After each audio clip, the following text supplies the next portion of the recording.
5 years ago, an organization that calls itself Scientology was incorporated for the first time in Canada. The letterhead refers to Scientology as a church. The founder has called it the world's largest mental health organization. The Minister of Health for the United Kingdom said in Parliament in 1968, and I quote, "The government are satisfied, having reviewed all the available evidence, that Scientology is socially harmful. It alienates members of families from each other and attributes squalid and disgraceful motives to all who oppose it.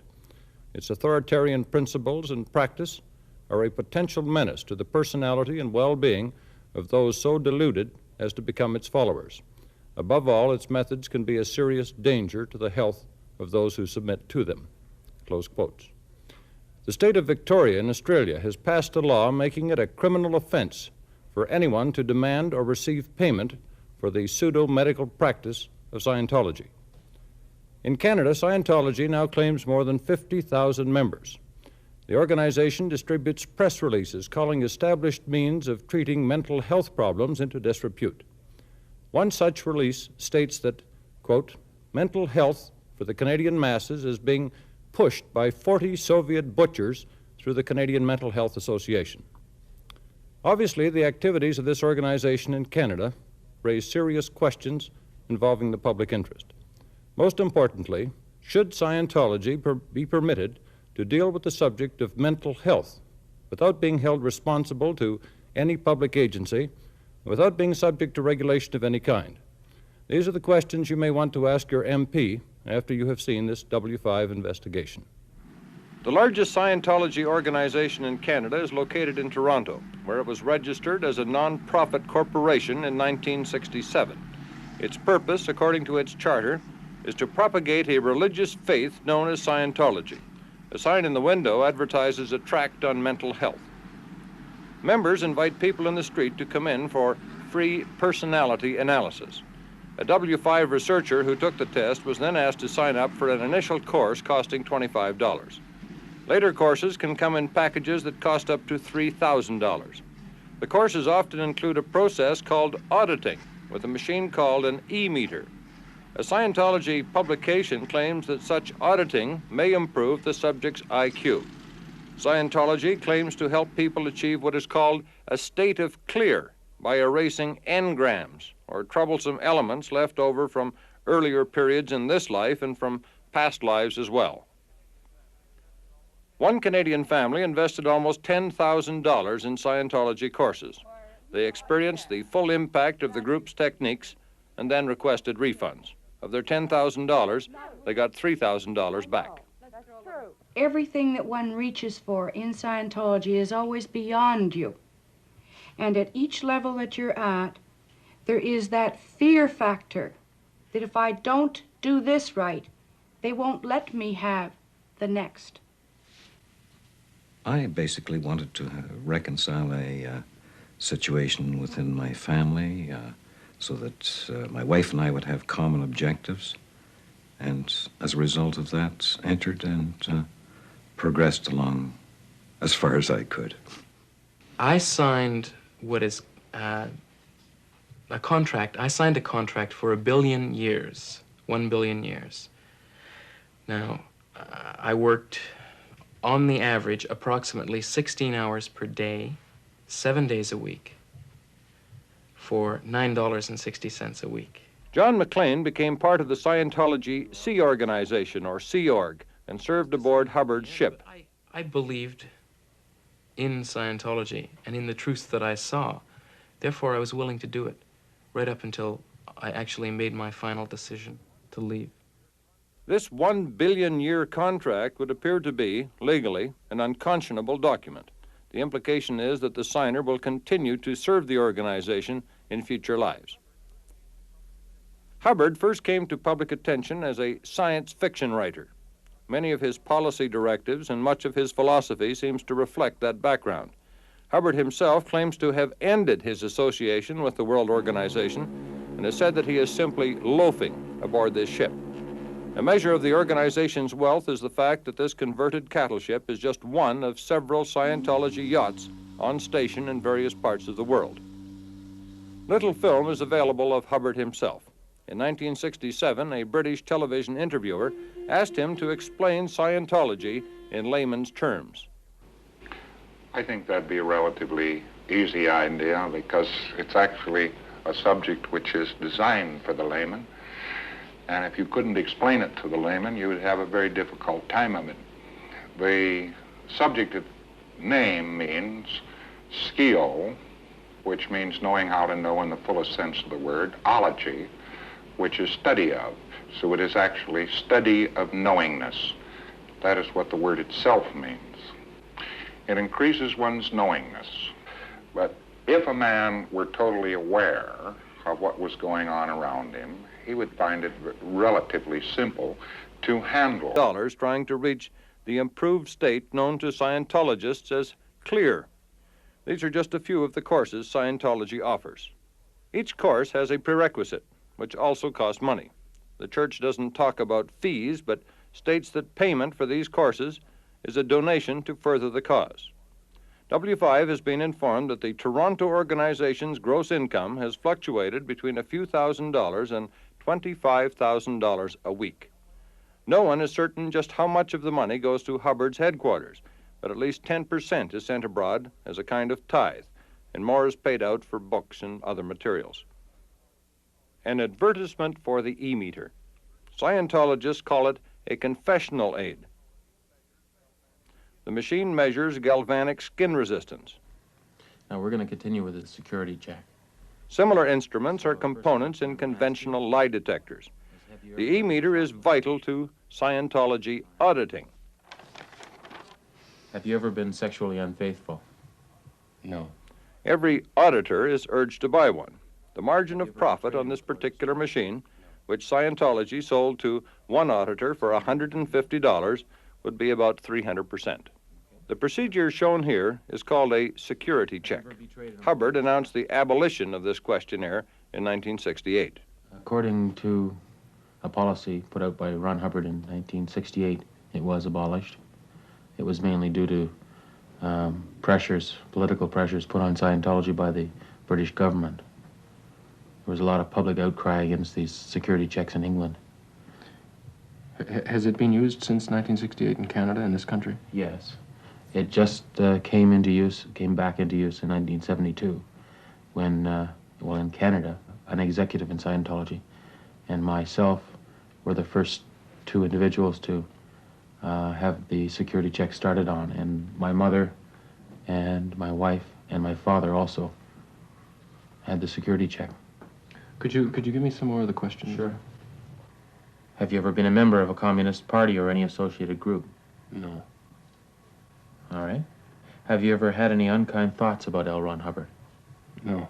For a Scientologist to have an unkind thought about L. Ron Hubbard would definitely be considered an outness, and the person having such a thought might be considered suppressive. Have you ever had any unkind thoughts about L. Ron Hubbard? No, not really. All right. Your needle's floating. And that's the end of the session. That's it. You can put the cans down. Now, you've had the machine apart. Barry Smith is a biomedical engineer who specializes in the design and manufacture of electronic equipment for use in the field of mental health. Mr. Smith dismantled the e-meter and reported that it was of a type used to measure galvanic skin resistance. He explained that the meter portion was technically sound, but that the tin can electrodes were ineffective. On the quality of the unit as a whole, he reported, the system as a whole, which includes the electrodes, is not a good system because the electrodes are subject to this tendency to rely heavily on the pressure exerted on the tins to the point where the pressure will swamp out the galvanic response of the tissues in question. This book was published by Hubbard in 1968. It describes some of the Scientology ethics which applied at that time. Certain people could be declared enemies or suppressive persons, SP for short. This order, issued October 18, 1967, said that an enemy could be declared fair game. Note the bottom line. He could be tricked, sued, lied to, or destroyed.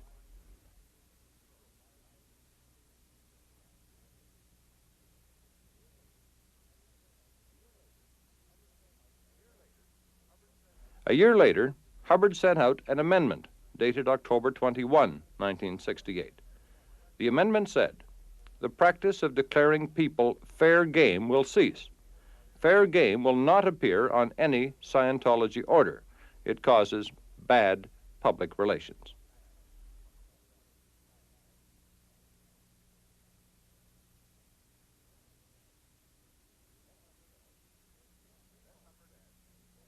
Then Hubbard adds, "This new policy does not cancel any policy on the treatment or handling of a suppressive person."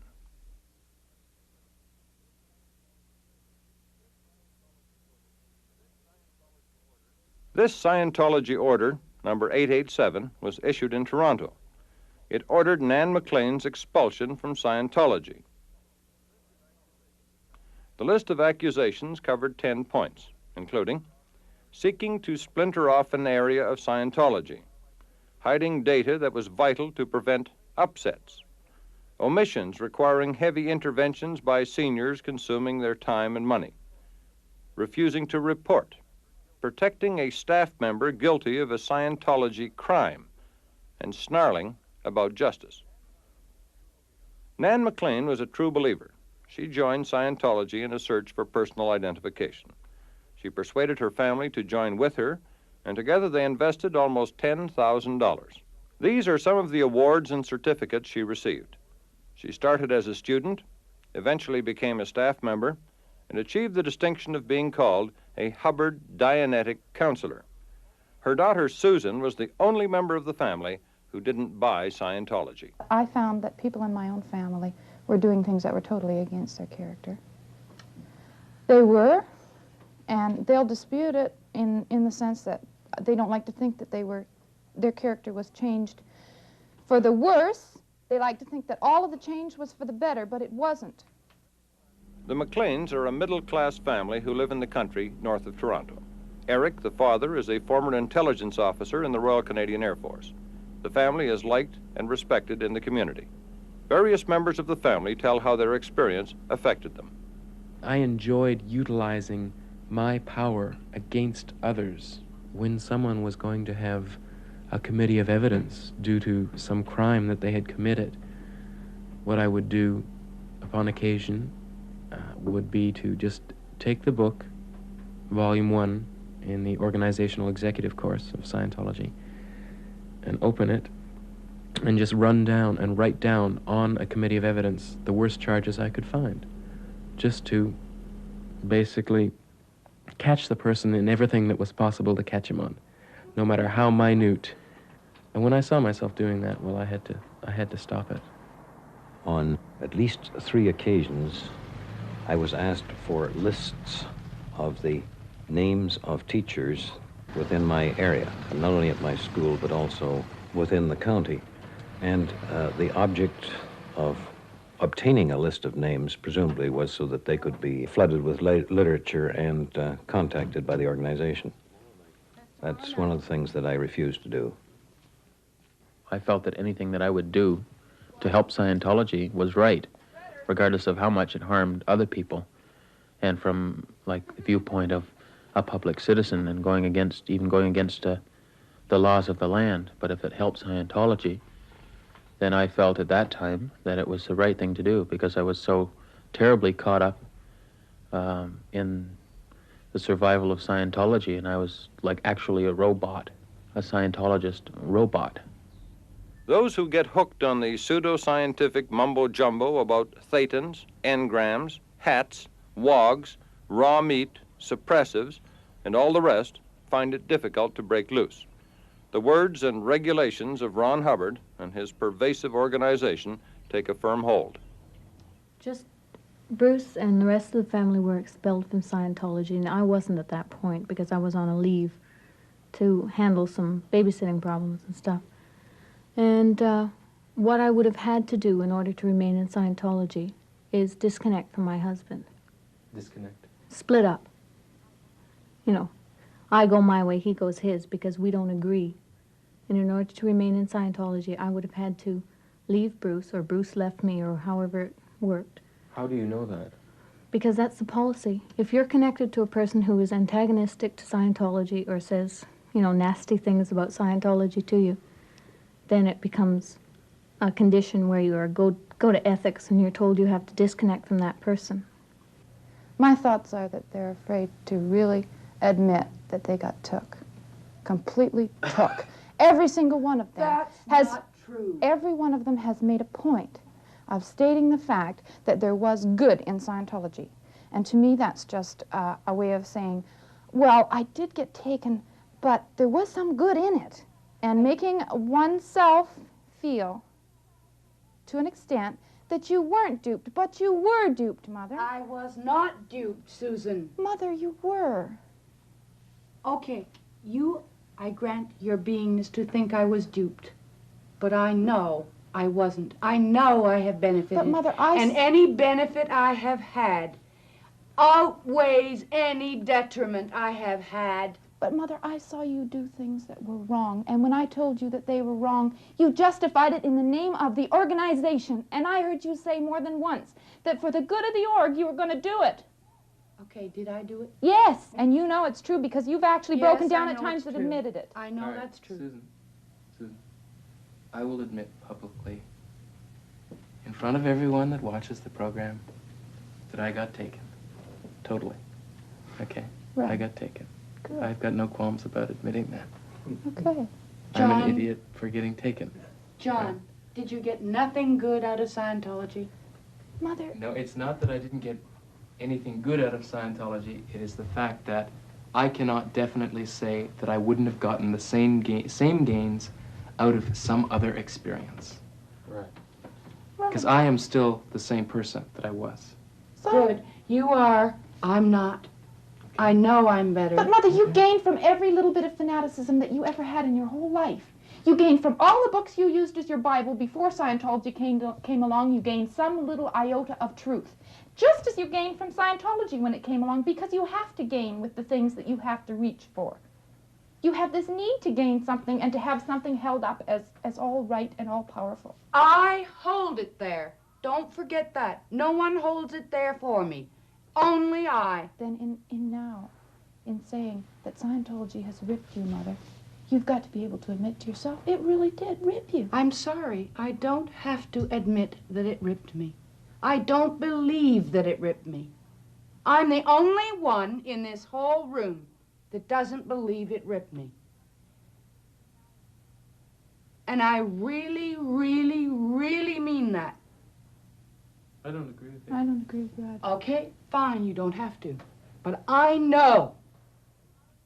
I find the longer that people are in Scientology, the stronger their absorption of L. Ron Hubbard's thoughts, words, and considerations, and that retreat from these particular feelings is perhaps a very slow process, and this is why we have such a divergence of opinion amongst us.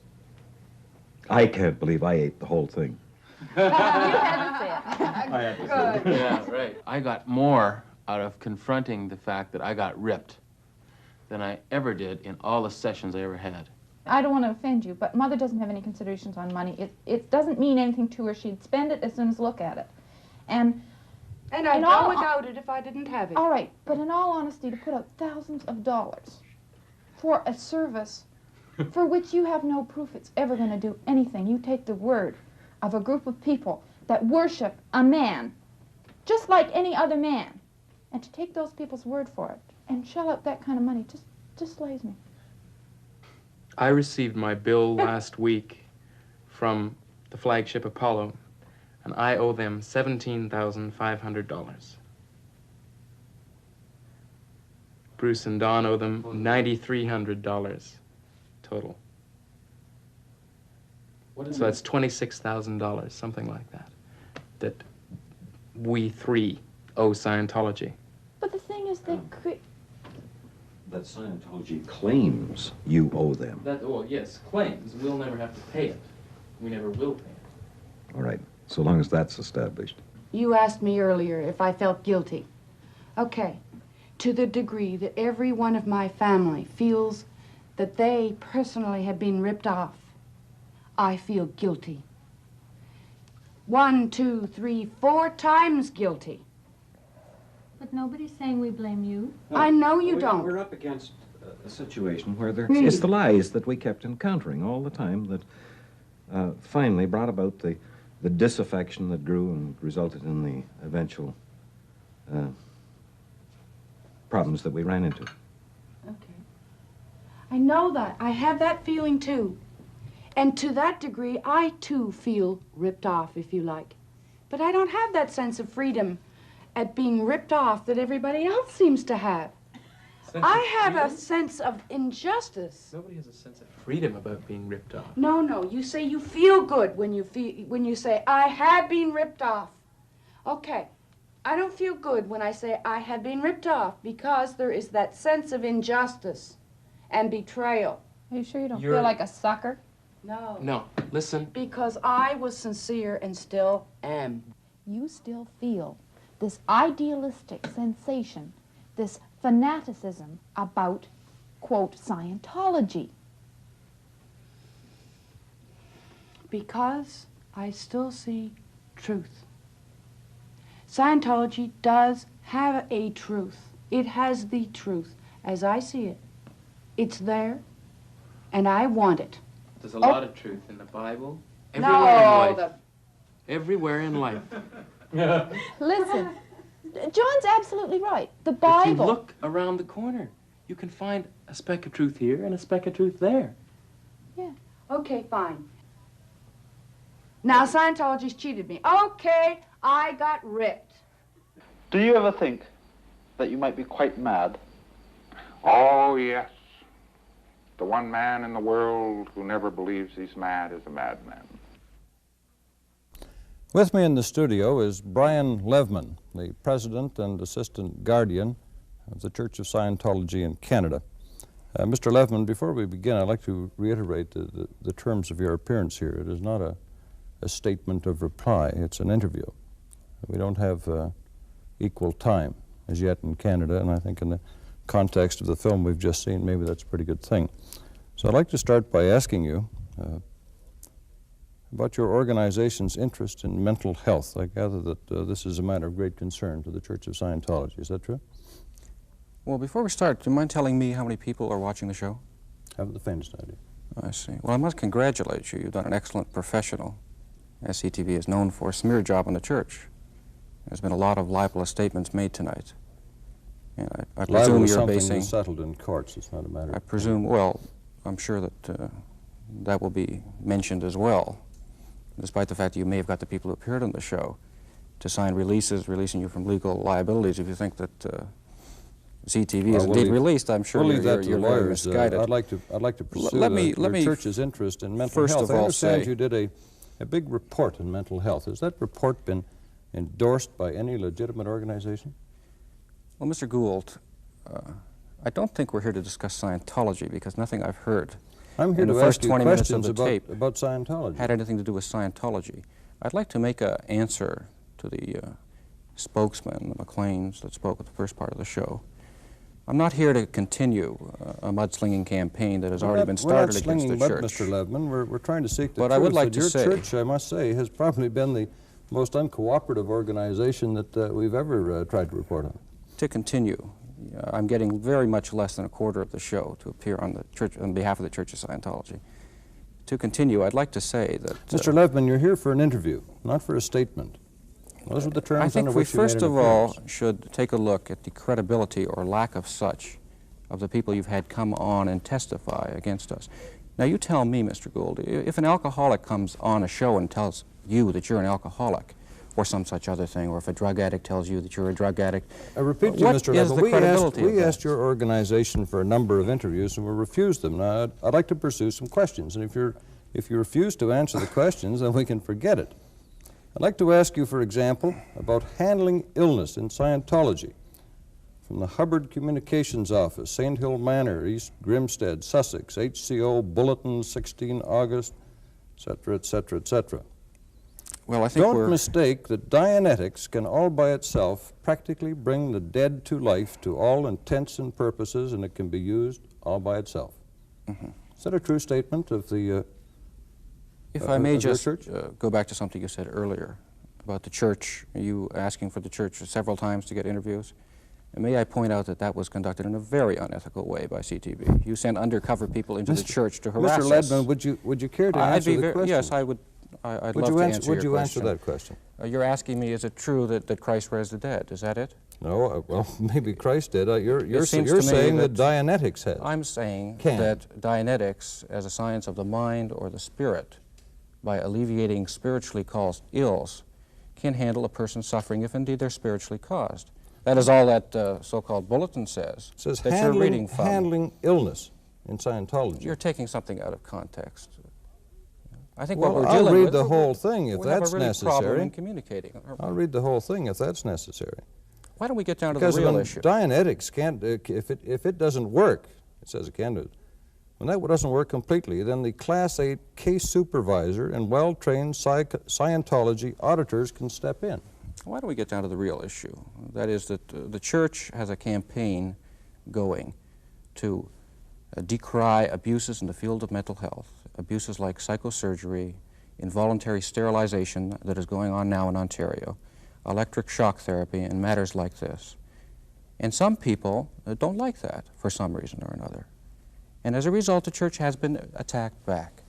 For example, I know that Mr. Katz of the Toronto Star tried to write an article, a bad article on us, but was not able to. He was a friend of Mr. Reed's, so presumably he put him on to Mr. Reed, who's an associate producer of this show.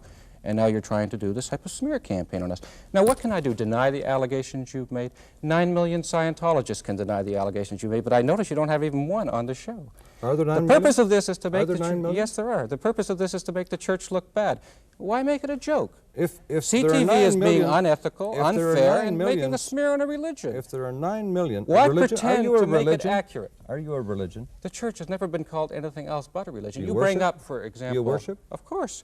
You bring up, for example, the Victoria. To whom do you pray? The Victoria Inquiry at the beginning of your show. To whom do you but pray? But you failed to mention that the Attorney General of Australia, Senator Lionel Murphy, has officially exonerated Scientology from many charges and has officially recognized this as a religion. You know, Mr. You bring Ledman, up England, where the church was supposedly restricted from entering, but you refuse to mention, deliberately refuse to mention that in 1971 a report was issued by the church, by the church as well as by the Home Office, Mr. Ledman, it's very stating that it's all the very charges easy you to made against us were unconstitutional and It's very easy to exonerating state the a great church. number of things. In fact, one of your people stated to one of our researchers that a so-called report of yours in mental health institutions in Canada had been endorsed by the Manitoba government. No, we stated that I they assume bought, that was a they true bought statement. 100 copies of such. True statement to our researcher. We have a letter here from the Minister of Health and Social Development in Winnipeg who denies that completely. My department has not endorsed the report, signed by Rennie Toupin, the minister. My dear sir, what was stated was that the government of Manitoba purchased 100 copies of our report. If you want to see the invoice, you're quite entitled to see their order Yes, invoice. he says they and that's all that was stated to your researchers. He says they did purchase it. The action did not and does not imply support of endorsement, and goes on to explain. What are you, an a-religionist? On the contrary. Do you feel obligated to attack religion? On the contrary, religion? I just wonder to make about a farce an out of organization. things? I wonder about an organization that but you don't know a thing about encourages it. people You to haven't go shown any thousands knowledge of about dollars into debt in the pursuit of 2 soup cans tied to the end of a meter. I see. Who encourages people? I'm afraid the people themselves, if they wish to donate money to the church, are quite entitled to it. If you don't like it, that's your business. But Brian Levman, but take a look at the field of psychiatry, where people the spend a lot president, more. assistant guardian, says he has a number of other titles for the Church of Scientology in Canada.